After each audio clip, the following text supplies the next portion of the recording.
Hey YouTube, my season's almost done. I'm going to give you an update on how my season is looking so far.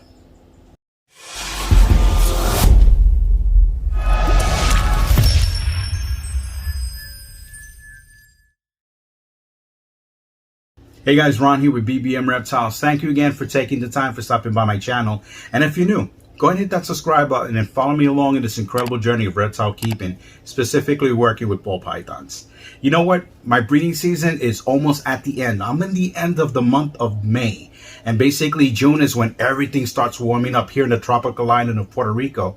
So I really don't expect much more lockings. So basically most of the females, they're going to have to work on their own. In other words, nothing more I can do. I can't pair. It's starting to warm up. So basically, you know, the ones are going to go, they're going to go. And if not, I'm going to have to hold them up for the following season.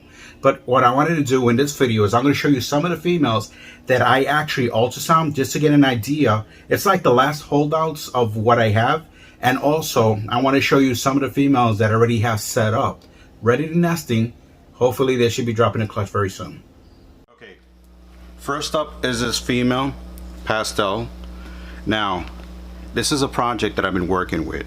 I bred a leopard head clown to my female pastel piebald, and the result basically I have is this female pastel 100% het piebald, 50% het clown.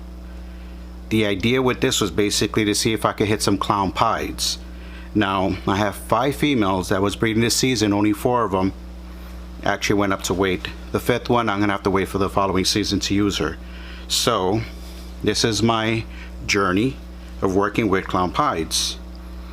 It's gonna be a long one, but you know what? It's the easiest way for me actually to start working with it. I mean, like, I know the easiest way is basically purchasing a visual, but what's the fun in that?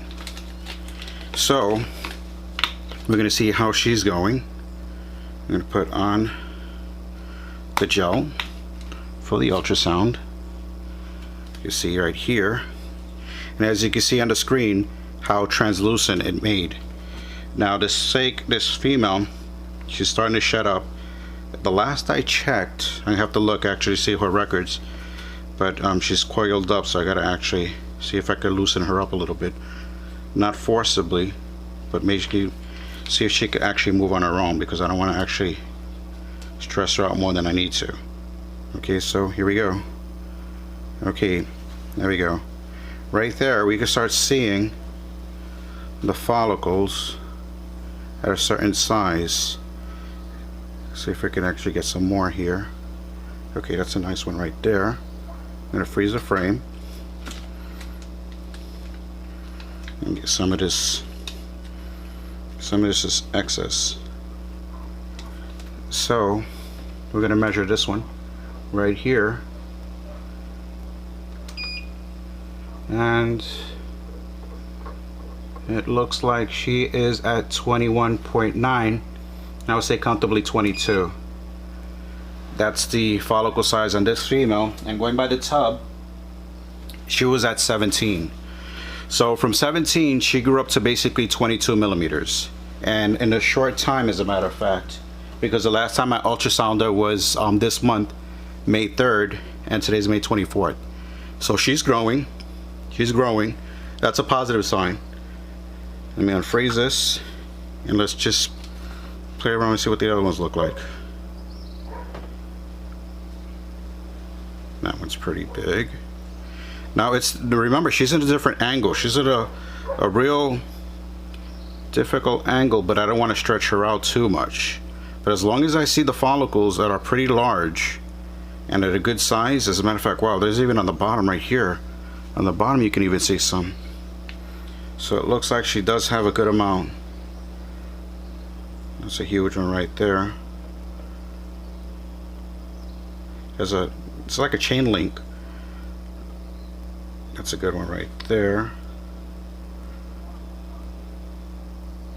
Yeah, she has quite a good amount. So this is pastel female. Let's see if I could get a good angle over this one. Let's see if I can work this a little bit more. I'm picky when it comes to imaging. I want to make sure I got like a good size follicle. that I can actually take a good measurement off. Let's play with this one. Let's play with this one right here. See what this one looks like. Measure right down the bottom, going up to the top. 21.3. Now I don't usually go side to side, but sometimes I do just for the heck, you know, kicks and giggles. Let's see what it looks like. 21.8. I would say comfortably she's at 22 millimeters. So that's a good stage. Now I can't let up on the males, and I got to make sure that I'm not letting up on the feeding either. And as a matter of fact, she skipped only once, which means that she's still eating. So that means that it's very important not to skip on the meals. And you want to know something? I'm going to keep placing the males, as a matter of fact, just until she's at least close to 30. Once she's at 30, and basically the time of year, it's also important because right now we're at the end of May. My breeding season usually finishes at June, but I just throw in an extra lock, just you know, just for good measures. Okay, now let's clear up this screen. Let's see which one it is. Clear. We're going to unfreeze the frame, and we're going to go on to the next female. And this is another pastel. This is another pastel. Again, possible double head. This is from the pairing again that I was talking about earlier, which I'm hoping to work with some clown pieds.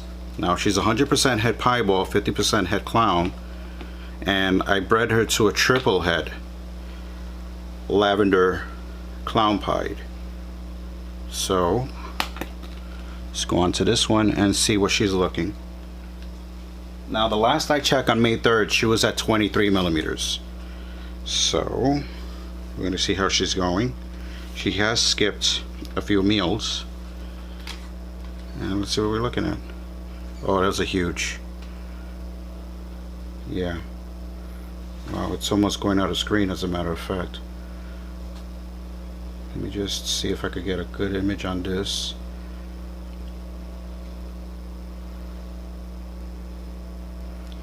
Okay, judging by the way it looks, I'm thinking anywhere around 28. See if I get a better angle. Like I said before, I really don't want to push it too much. Let's see if I could get a good one here. You know, I'm going to work with this one.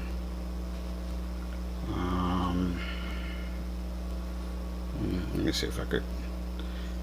I'm never too satisfied with the. She's staying still. I mean, like, that's the cool thing I like about this. I mean, like about the females when I'm ultrasounding them, is how still they'll stay until I'm comfortable with an image that I want to actually go with. You know, I'm gonna go with this one. Okay, let's see what we're looking at. Now, the last time in May 3rd, she was at 23.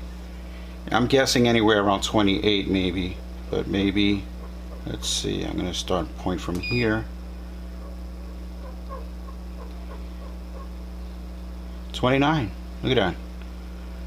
29. Let's check side to side. From this point to over here, 32. And let's see. She skipped 1, 2, 3 meals. Okay, she skipped 3 meals. It's giving me an indication that basically roughly anything over 30. I don't even think I feel the need to actually continue pairing. I will continue offering meals because I don't want her to start reabsorbing, thinking that there's a lack of. So it's important basically because, as a matter of fact, let's see how many locks did I get. I got a lot of locks out of this female. I got like 8 locks. It's unnecessary. I know having the ultrasound, it limits how many times you have to pair up the males with the females, but you know, why wait to the end of the season and figure out that maybe one of those locks didn't actually, you know, work out. And I know there's breeders that they basically testament about locking only once. As a matter of fact, I have a snake that only with 1 lock, and she's already ovulated with only one simple lock. But when you want to make sure that you don't miss up on that season, you know, as long as they're locking and it's not affecting the males and he's not spread to so many females that you're overworking him, you know, whatever works for you. So we got a good 29, I would say comfortably 30 millimeters on this female, and she grew about 7 millimeters. So what I usually do is I change the setup. I actually change out the newspaper, and I like to put aspen because that way it gives her a comfortable area to start nesting. So cool, this one's great. Let's check the next one. We're going on to the third one. Now this female, let me clear this up. Unfreeze.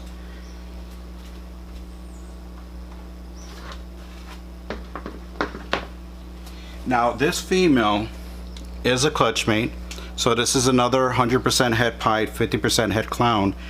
Now the pairing was a leopard het clown, proven, and this female is very strange with the color patterns on her. I originally thought it's a leopard. It's too dark to actually think that it's a normal, and the patterns doesn't scream leopard, but it's beautiful. So it's a possible double het. So we'll see what the babies look like, and if it carries that darkish, it kind of looks like a chocolate to me, but I know there's no chocolate in this. So this is going to be another one. As a matter of fact, I have two that are just like that from the clutch. Two of the females.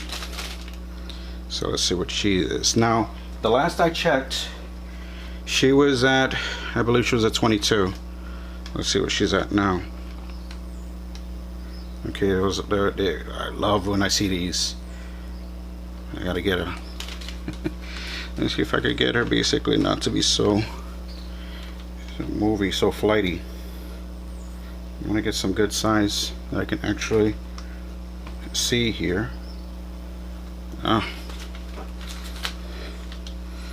She's still eating.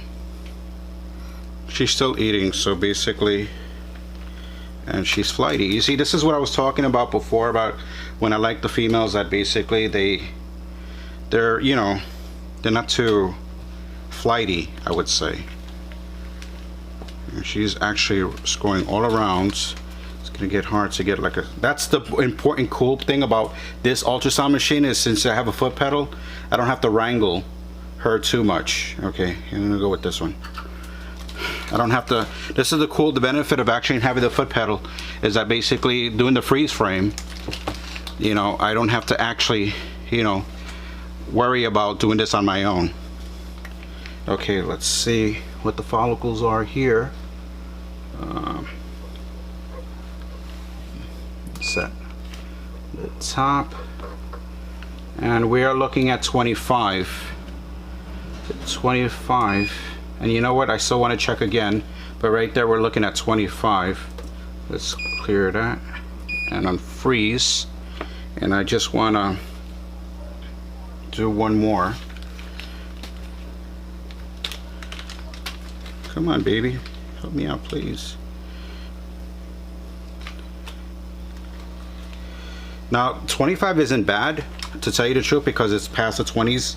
She's still growing. Let's see if I could get a good one, and I'll stop. Maybe I don't have to just quit with that one because it's hard to get her. Let's see if I hold it this way. Holding her this way helps out. You know what? And it does help me a little bit.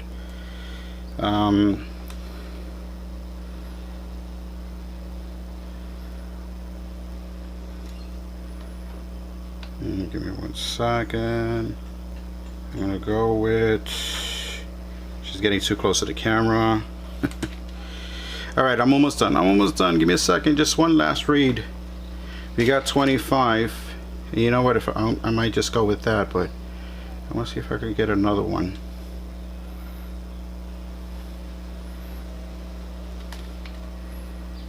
I'll go with that one. And because she is extremely, I don't want to stress her out too much. But 25 is a number that we got so far. I'm going to rescan that number right there, last one right there, so I can get an idea. You know, this is the cool thing about, you know, working with ball pythons. As you can see, they're not aggressive. So, I'm sorry. Okay. The last I checked, she was at 20. She was at 20. So it was kind of hard to get her to stay still, but let's just measure this one up here. We're at 24.3 on this one. Let me check side to side. Side to side, we're at 27. So from 20, she went up to 25. I would say comfortably, you know, 25, 26 babies, because it was hard to get her to stay still. But I could comfortably say 25, just to say on the lower end. So that's a good one. You know what? I had this one clown that she was building and then she reabsorbed. She stopped eating and she's huge. Let's check her out, see what she looks like. This is a big girl. She reabsorbed for me, but she stopped eating all of a sudden.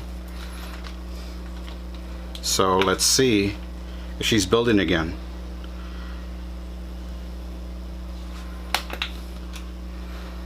I would love to see if she's building. If not, maybe she's taking a season off. I'm not upset with that. And let's see what she is. And oh my God, the flight begins.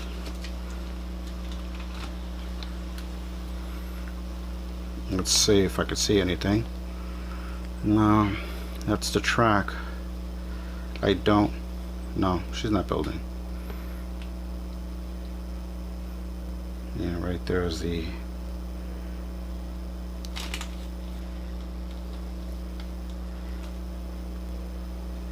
Now, if you can see that line right there, that's basically where they start building up their follicles.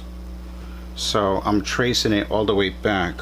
Let's see if I could go to where I believe it's the liver.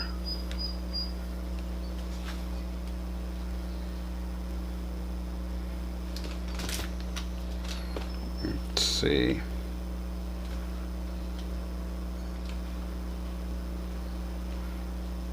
No, she has nothing.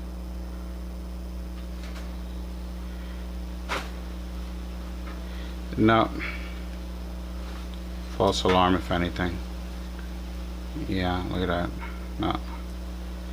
Well, this female, I mean, like heck, it's not all lost, because the male that I paired to her was not available to be basically breeding to her, according to her, because like I said, she did go all the way up to 20, and because the male wasn't ready, or he wasn't at least locking with her, she started reabsorbing. She started reabsorbing. So any follicles that would have been developed right there, that's the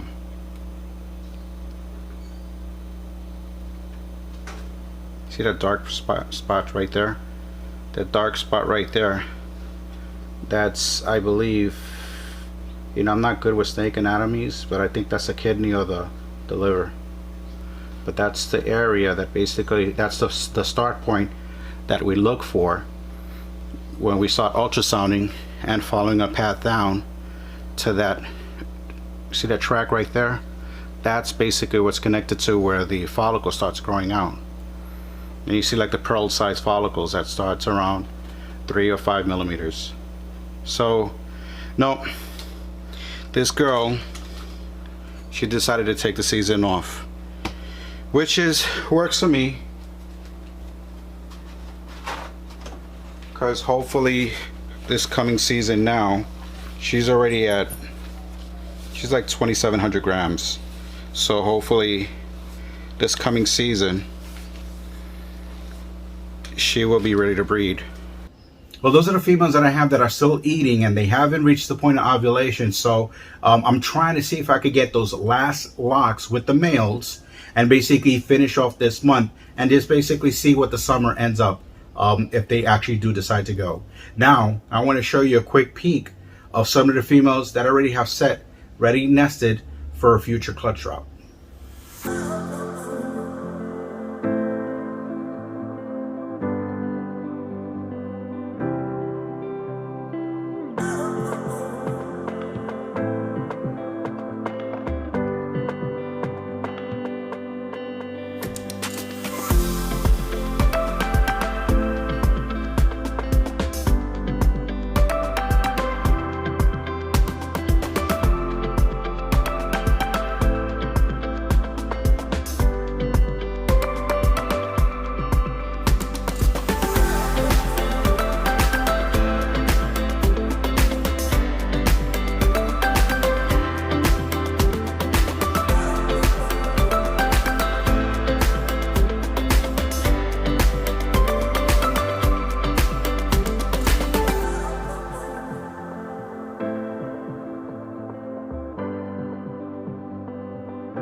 Well guys, there you have it. Those are basically some. I'm holding out on some few. I gotta keep some secrets, but those are some of the clutches that I expect to have, and hopefully get to the point of actually cutting.